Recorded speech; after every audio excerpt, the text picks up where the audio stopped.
fa io maraina io dia niona tamin'ny ministry ny fitsarana ny masovoan'ny États-Unis eto Madagasikara ny lafiny zon'olombelona sy ny fampiavana amin'ny pirenena moa no nibana tamin'izany fiaonana izany.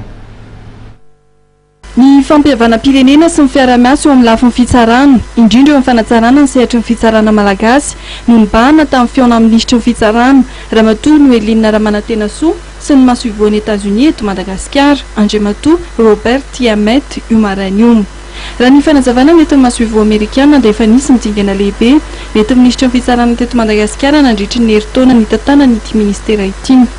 Roso kosa ankehitriny fampiavana pirenena izay arahan'ny filoham-pirenena sy ny FFKM amin'ny tantsorika. Ho an'ny Andriamatoa Robert Tiamet dia manaraka ny lamina efa napetraka ary nomariany fa lamina lavitresaka ary momba ny rehetra ny fampiavana pirenena. Izy io mazay lamina mbao ny fampiavana pirenena zay lamina lavitresaka izy io ary dia manohana ny fantotsana za lamina zany hatrany zay fantatra fa ny filoha Razanaro Mampiana no mitarika an'izay lamina ho an'ny fampiavana pirenena zay nefa misokatra ho an'ny rehetra kosa ilay izy mahakasika ny rehetra ary tiana marina fa tsy fampiavanana ara-politika ihany donc tsy lamina ara-politika izy io fa lamina ho an'ny fampiavanana manerana firenena mihitsy ary tena ilain'ny firenena amin'izao fotoana zao zany fampiavana pirenena zany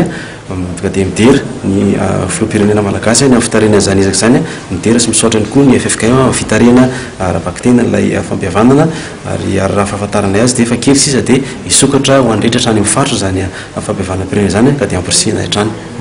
Raha noresahana ny sehatry ny ady amin'ny fampirorona ny masovo Amerikana dia nanazava ny tenany fa iantsoroan'ny firenena manerana an'izao tontolo zao io ady io. Noho izany dia misy midindinika ifanaovana sy araha manatanteraka amin'ny gouvernemanta malagasy ankehitriny amin'izany ady amin'ny fampirorona izany.